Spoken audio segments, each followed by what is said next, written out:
Bonsoir. Ça va? Ça va, et vous?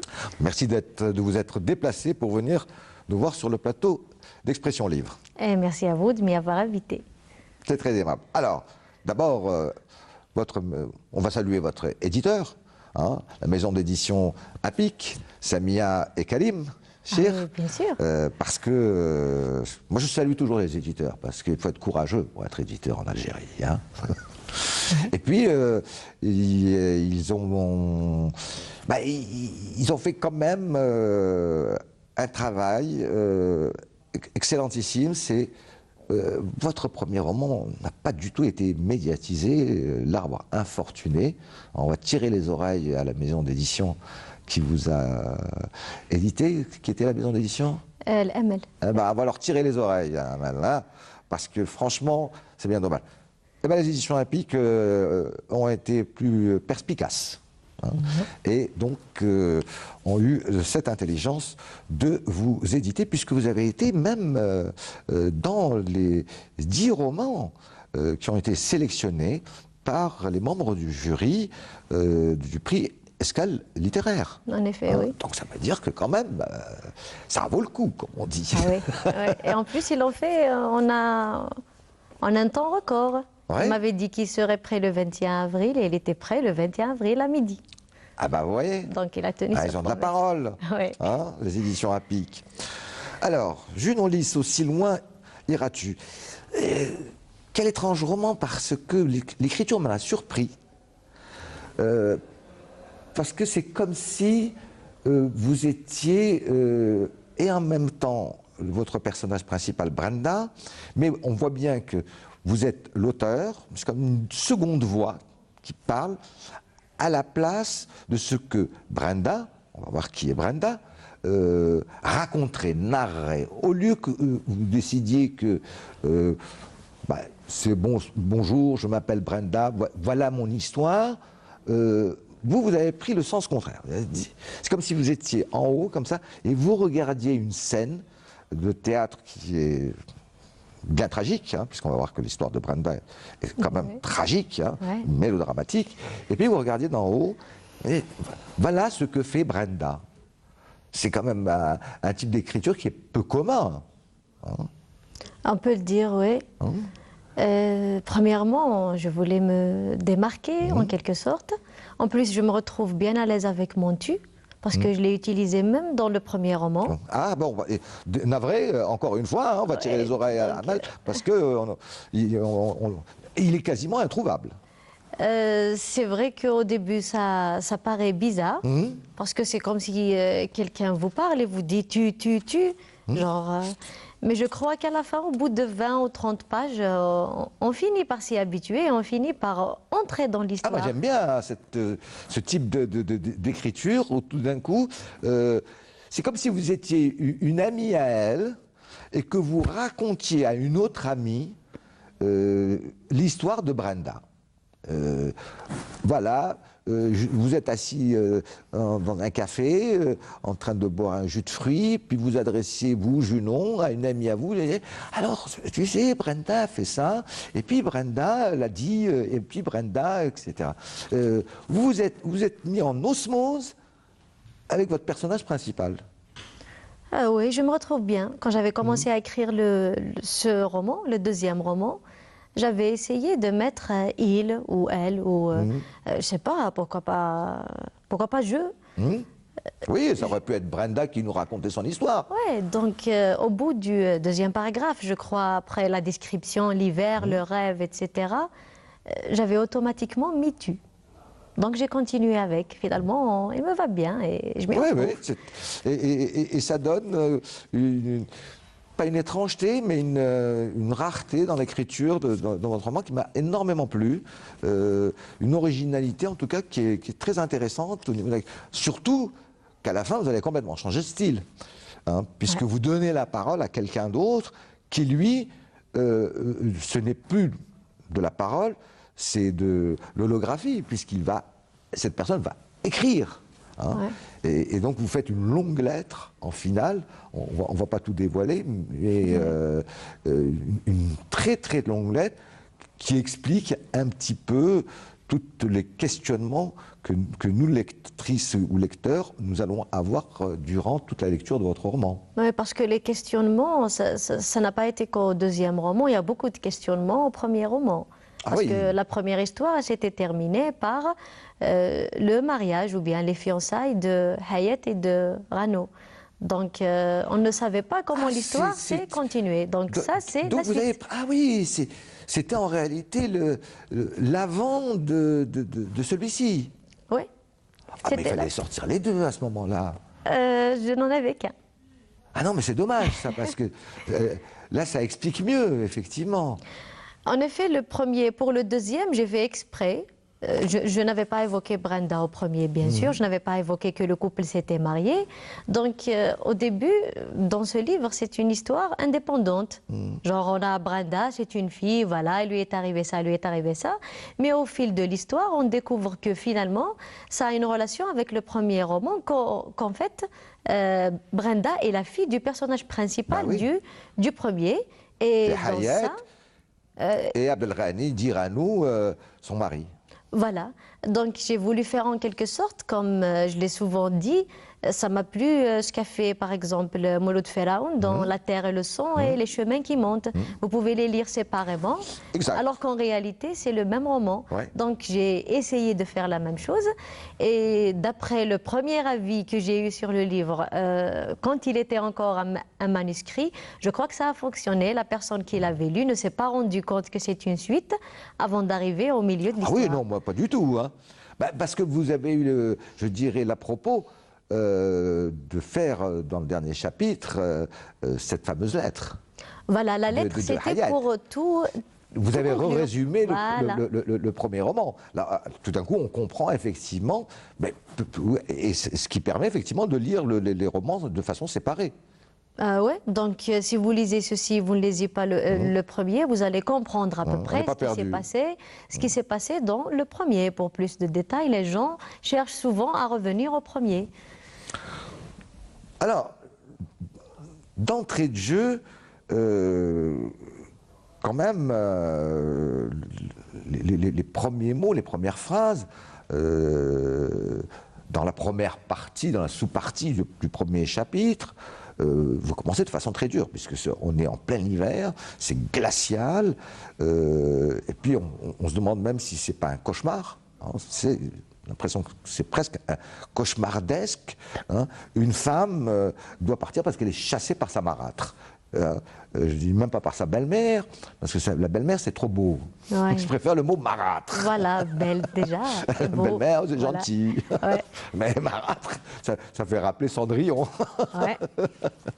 Et donc, dès les premiers mots de votre roman, vous le positionnez dans une atmosphère lugubre, noire, qui va être annonciateur de la suite de votre roman, qui lui, il n'y a pas beaucoup de joie. Hein. Ah oui, donc pour le lecteur, il faut lui dire à l'avance de quel genre de livre il s'agit. Ouais. Si le lecteur s'attend, si c'est un adolescent qui s'attend à une belle histoire d'amour, alors on va lui dire directement que ça, c'est pas pour toi. Va lire un livre de Guillaume Musso. Le jour où tu auras l'humeur noire, tu viens lire ceci. Donc, il faut annoncer le genre de choses qui va se passer dès le début. Votre écriture, c'est pas du Barbara Cartland. Je vous le dis tout de suite, c'est pas de l'eau de rose. Hein. C'est pas bon. Ça commence mal, mais enfin, le médecin peut se marier avec l'infirmière. D'accord. Malgré toutes les oppositions du monde. Hein. L'idée alors ça, tout votre roman va se passer quand même dans une région bien précise, hein, c'est-à-dire en Kabylie, dans une petite ville près de Tixirt, c'est Boudjima. On voyageait un peu, mais pas trop. Vous avez choisi cet endroit parce que, je le sais, vous êtes originaire de cette région et vous êtes dit, tiens, ça va me permettre de mieux situer mes personnages dans un lieu que je connais, ou parce que ce lieu aurait un impact particulier par rapport à la vie que vont mener tous vos personnages dans votre roman? Oui, par rapport à leur vie, oui. Parce que quand on connaît la mentalité des gens Voilà. dans un village, dans une ville, je crois que c'est plus facile d'imaginer leur réaction par rapport à certaines choses, d'imaginer leur façon de penser. Donc, comme par exemple, j'ai évoqué Lorient, La ville de Lorient. voilà, la ville de Lorient. Comme je ne connais pas les gens de là-bas, j'y suis jamais allée, je suis d'accord. Ah oui, pourquoi vous avez choisi Lorient? Je ne sais pas. Mais comme ça. Des fois... Parce que si ma géographie est bonne, Lorient, c'est en Bretagne. Oui, c'est en Bretagne. Je connais un ami qui est déjà là-bas. C'est pas une grande ville. C'est plutôt la pêche. C'est bon. Peut-être, on vous en a parlé, il y a une sorte de similitude de mentalité?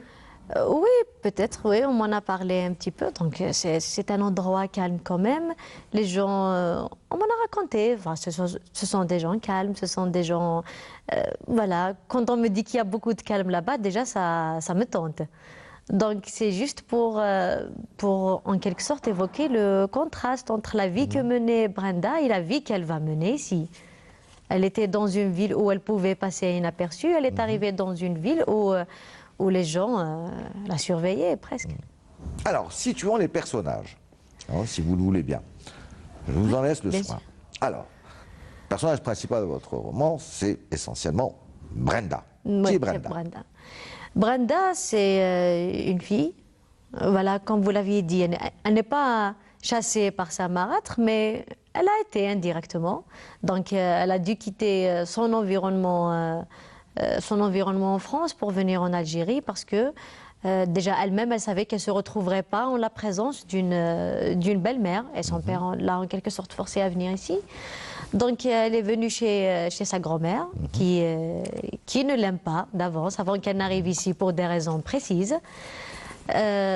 Donc vous pouvez dire qu'elle a totalement changé d'environnement, de région, de mentalité. Donc c'est en quelque sorte comment dire Il y a une coupure énorme. Alors, mais attendez, Junon Lys, avant qu'elle se retrouve à Lorient, où elle va vivre, c'est le seul pratiquement moment heureux. Hein, il y a deux moments heureux, je dirais, dans votre roman, où là, on voit bien que même au niveau de votre écriture, c'est joli, c'est fleuri, presque, etc.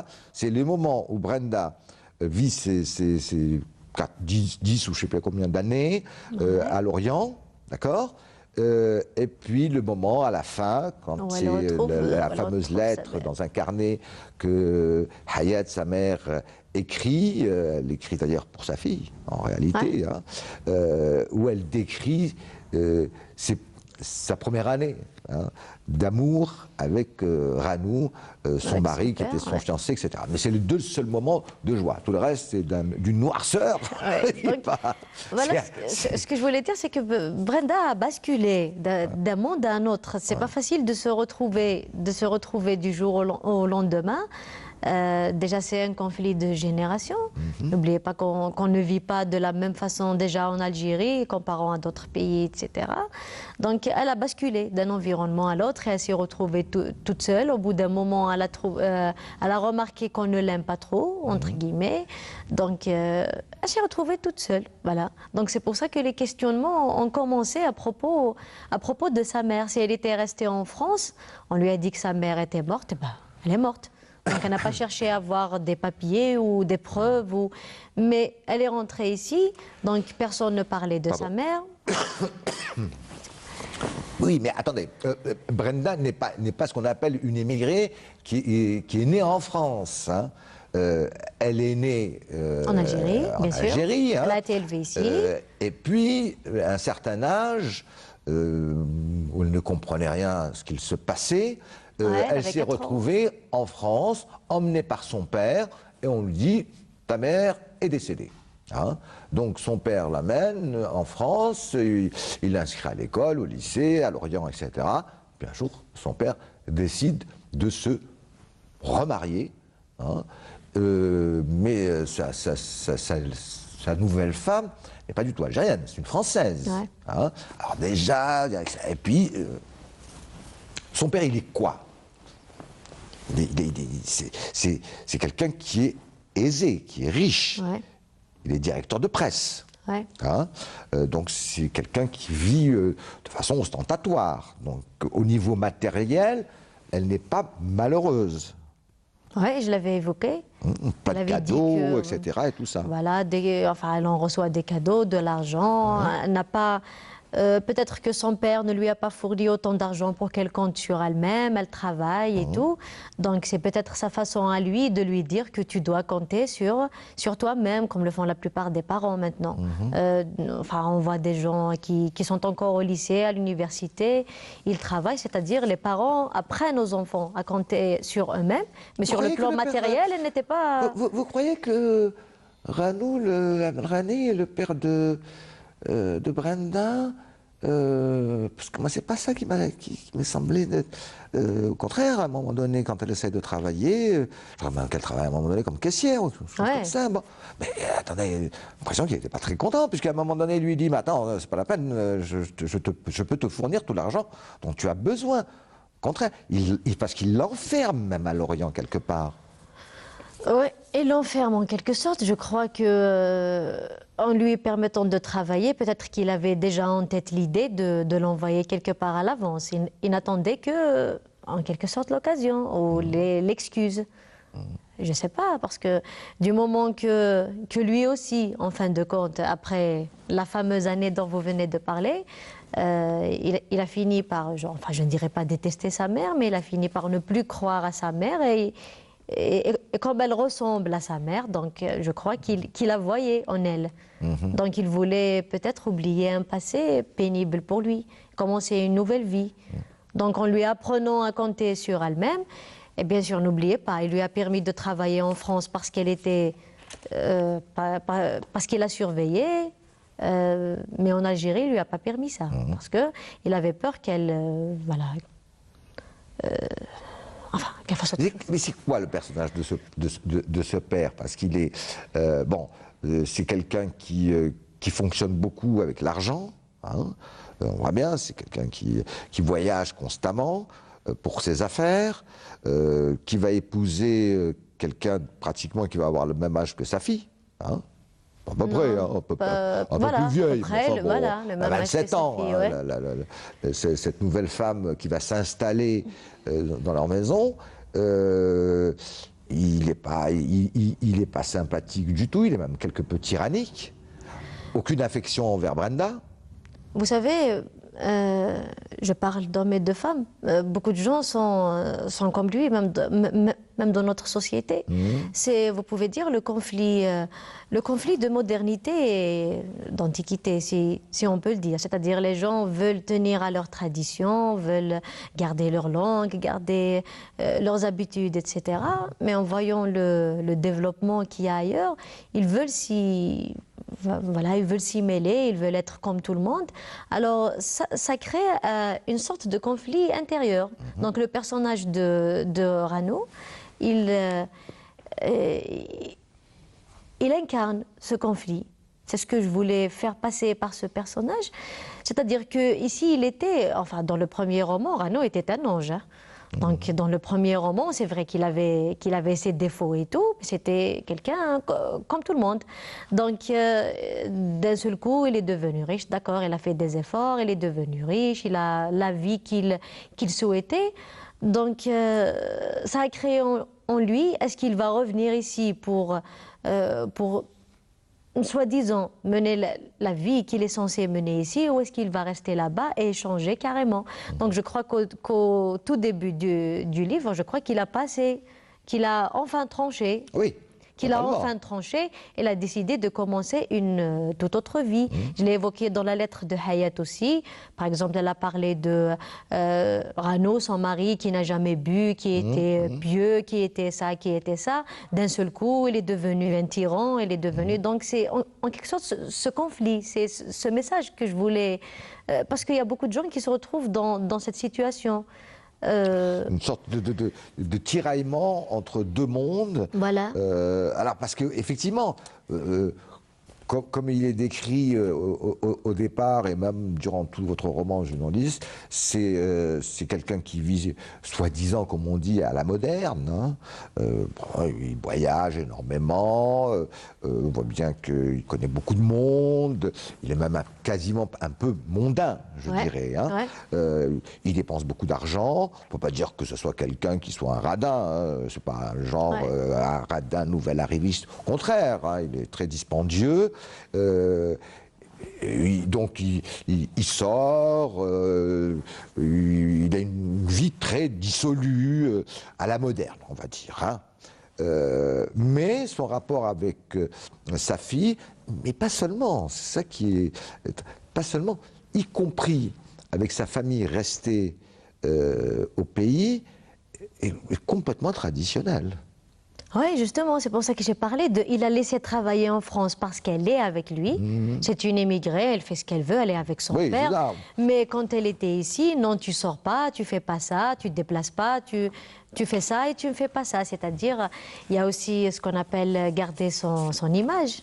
C'est-à-dire, lui, il mène la vie qu'il veut, mais ici, donc c'est une sorte de, je ne dirais pas d'hypocrisie, mais je dirais une sorte de contradiction interne. Avant d'être perçu par les autres, c'est déjà des contradictions internes. Comment se fait-il que lui, il fait ça et sa fille, quand elle était là-bas, elle faisait ça et ici, elle ne fait pas ça.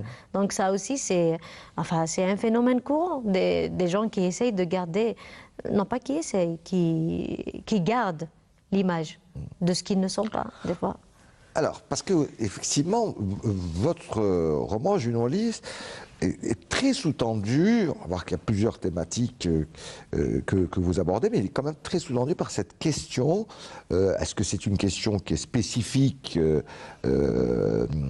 à cette région-là, c'est-à-dire ce qu'on appelle... Parce que c'est vrai qu'il y a une très forte proportion d'immigration qui vient de Kabylie, mais c'est très ancien, ça, hein, c'est historique, hein, il faut le savoir, puisque malheureusement, c'était, même à l'époque coloniale, c'était une des régions les plus pauvres, donc c'est celle... C'est tout le monde qui partait. Ben voilà, donc on allait tenter de trouver un moyen de s'en sortir, soit dans les grandes villes comme Alger, voilà, soit de l'autre côté de la Méditerranée. Bon, ce qui fait qu'il y a eu, effectivement, dans les premières immigrations, juste après la Seconde Guerre mondiale, très forte, même après la Première Guerre mondiale, forte émigration, principalement de Kabylie. Alors, vous décrivez de façon excessivement intéressante ce rapport qu'ont les gens qui sont restés au pays avec ce qu'ils appellent l'émigré, qui est une sorte d'image, c'est presque une icône.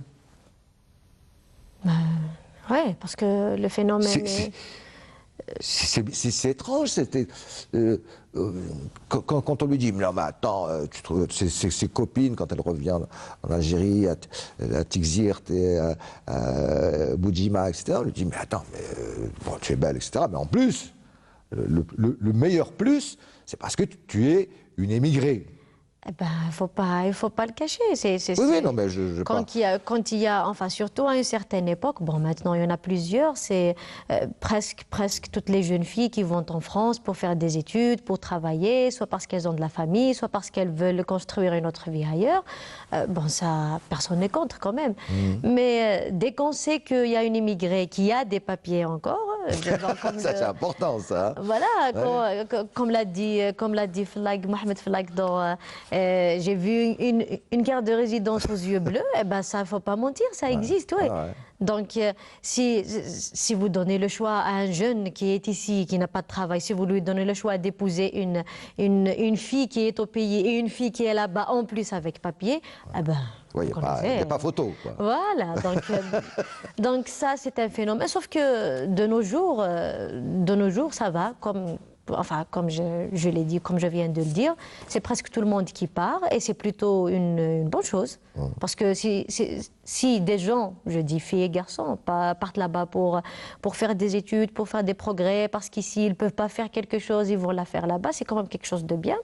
Ce qui me, enfin, ça ne me dérange pas, mais ce qui m'intrigue en quelque sorte, c'est y aller à tout prix. Oui, je comprends ce que vous voulez dire. C'est-à-dire, comme si tout d'un coup, de l'autre côté, c'était le paradis ou je ne sais pas quoi, etc. Et qu'on emploiera n'importe quel moyen pour parvenir à ses fins, en pensant que de l'autre côté, ça y est, tous les problèmes seront réglés. Ouais, voilà. Donc, quand on voit certaines choses ici, quand on voit, je sais pas, la mentalité des gens, celui-ci a fait ça, il y a ça, il y a ça en Algérie, il y a ça en Algérie. D'accord, il y a de mauvaises choses en Algérie. Mais de l'autre côté de la Méditerranée, il y en a aussi, si ce n'est pas pire. Bien sûr. Donc, ça dépend dans quel quartier la personne va se trouver, dans quel, je sais pas, quel métier elle va faire là-bas. Je crois que c'est un choix à faire, je suis d'accord. Mais si je parle de moi personnellement, si ce n'est pas pour avoir une situation meilleure que celle que j'ai ici, malgré que j'ai une situation voilà, normale, je travaille, j'ai ma paye et voilà, je mène une vie décente et je ne m'en plains pas. Donc si c'est pour aller là-bas et galérer, je préfère rester ici. Oui, bien sûr. Donc c'est ça, je sais pas. La dernière fois, quand on a fait, j'ai assisté à une conférence avec un anthropologue américain. Donc il y avait une intervenante. Elle nous a dit, pour les membres de l'association, qu'on a fait quand même un beau travail et voilà, que c'était bien d'inviter des gens comme ça, de parler de notre culture, voilà, des Kabyles, etc. Elle a dit une phrase, elle a dit nous. On a choisi la solution facile parce que la personne en question, elle est depuis 10 ans en France.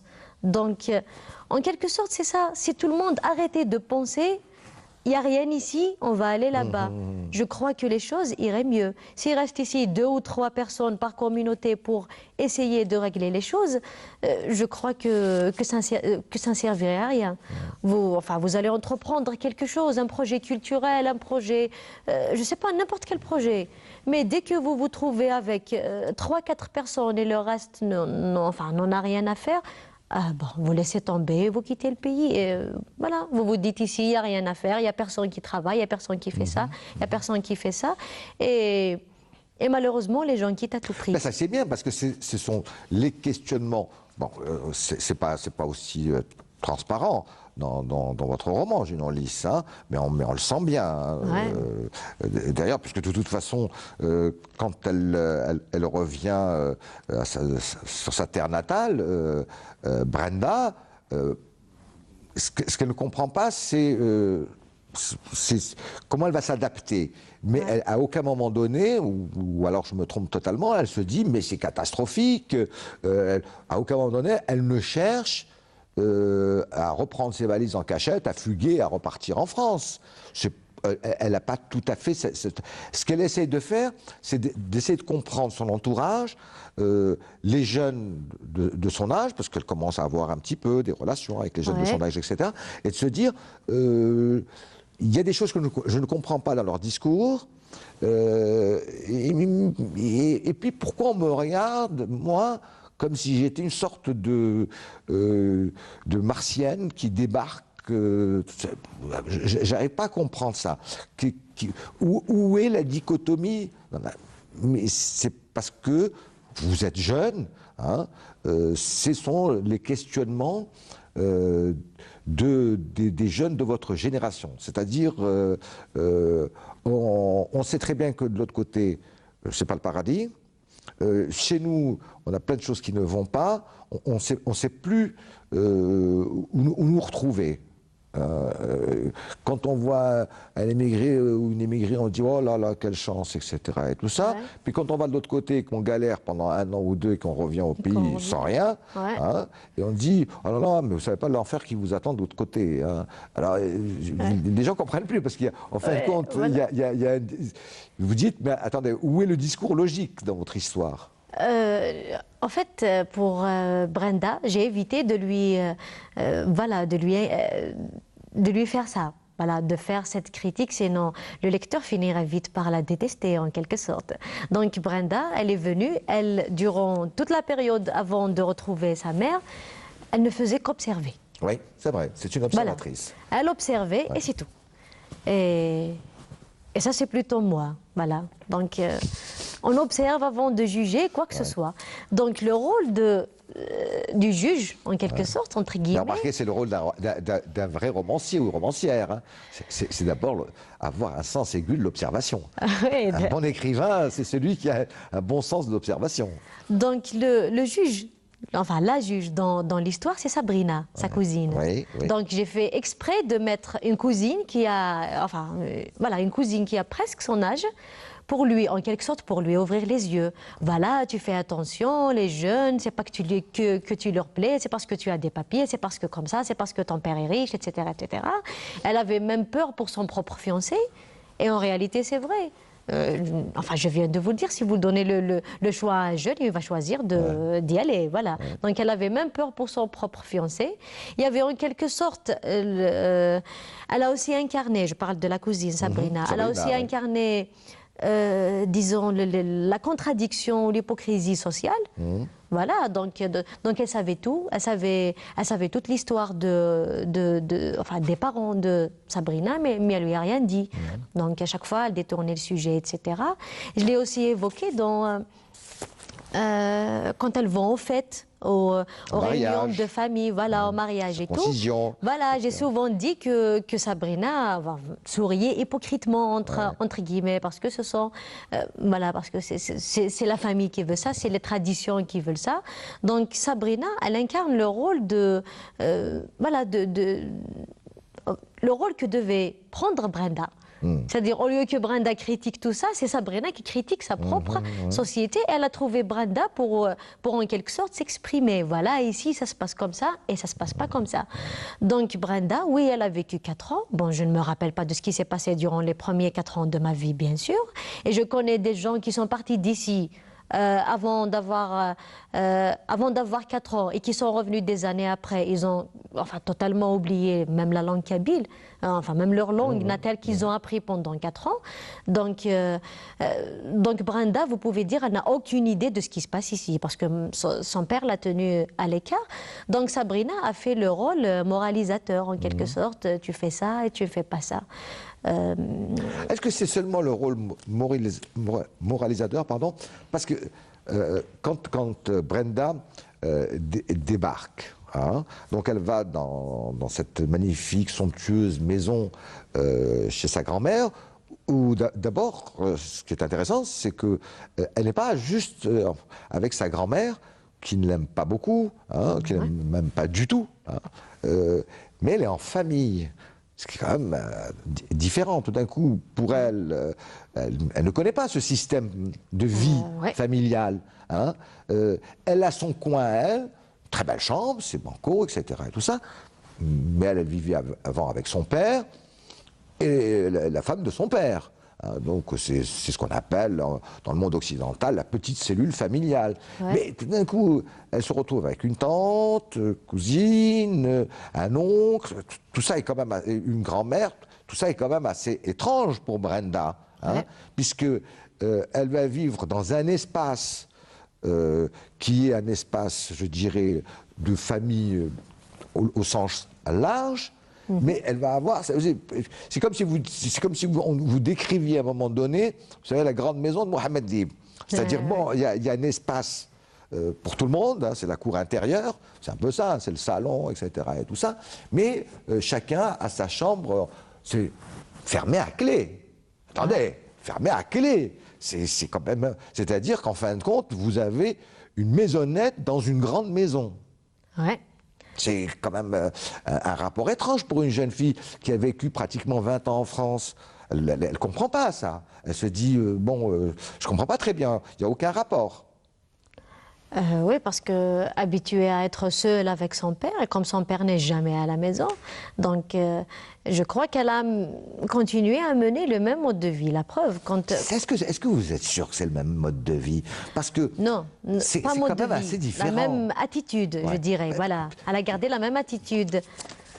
Mais non, excusez-moi, c'est peut-être, c'est mon avis de lecteur, c'est comme je vous lis, Junior Lys. C'est quand même, vous différenciez quand même ce qu'on appelle, comment on appréhende l'espace dans une maison en Europe, dans le monde occidental, etc., et comment on appréhende son propre espace chez nous, dans une maison, on le sait bien. Chez nous, il n'y a presque pas d'espace dit privé. c'est assez rare hein, quand dans une famille, même quand une famille a la chance de vivre dans un appartement ou une maison très grande où chacun a sa chambre, etc. En réalité, il n'y a pratiquement jamais d'espace privé. Parce que c'est pas dans notre culture d'avoir un espace parfaitement privé. Alors quand vous voyez une série américaine, vous voyez par exemple, le gamin il a 8 ans, mais il écrit sur sa porte, ici espace privé, voilà, il faut frapper avant d'entrer. Voilà. Bon, moi j'ai pas souvenir, excusez-moi, que même quand j'avais ma chambre personnelle, que mon père ou ma mère frappait avant d'entrer dans ma chambre. Ouais, c'est en quelque sorte ça, mais enfin j'ai dit, je n'avais pas dit villa ou grande maison pour rien. Oui. C'est déjà pour marquer que Rano était riche. Et si vous vous rappelez, quand ils ont frappé à la porte de la maison, C'est vrai. et il lui a dit que ton père a aménagé le 2e étage de façon, c'est-à-dire que ça revient à l'idée du début. Son père voulait l'envoyer en Algérie et généralement c'est ce que font la plupart des émigrés chez nous. Ouais. Il construit une maison, il ferme à clé, il est en France. Voilà, Ouais. il vient durant les vacances. Après, quand il vient, s'il a un étage dans la... S'il a une maison indépendante, c'est-à-dire je viens, je ne suis pas un invité chez vous. C'est ça. J'ai mon chez moi. Donc c'est en quelque sorte la même attitude qu'a adoptée Brenda. C'est-à-dire qu'une fois au 2e étage, je suis chez moi. Et c'est pour ça que tout le monde frappait parce qu'ils ne la connaissaient pas. Et comme une famille qui n'a jamais eu d'émigrés dans la famille, le jour où ils ont, voilà, c'est une Martienne. Donc même dans la maison, c'est une Martienne. Oui, oui, elle n'est pas du tout intégrée. Voilà. D'ailleurs, quelle tristesse les dîners, excusez-moi. Oui, elle ne s'était pas du tout intégrée. Et d'ailleurs, la preuve, c'est qu'elle ne s'était pas, au début de ses questionnements, elle ne s'était pas confiée à la famille. Elle allait se confier à Sabrina. Comme elle l'avait repoussée sur le coup, elle a dû se confier à un ami qu'elle connaissait, qu'elle venait de connaître. Oui. Voilà. Donc ça veut dire encore que elle avait du mal à s'intégrer. Ah, votre père est quand même dans une immense solitude, hein, Ouais. puisque sa seule amie, c'est la guitare. Ouais. Sa seule amie. Ensuite viendra Sabrina, et ensuite un garçon qu'elle va rencontrer, qui va être aussi un peu son guide. Hein, Ouais. qui va l'épauler, je veux dire, presque pas tout à fait, mais il va lui faire connaître la région, il va lui dire, bon, voilà, et là, tout d'un coup, elle va commencer à s'ouvrir à la recherche de ses racines, parce que c'est ça l'histoire. Hein, Ouais.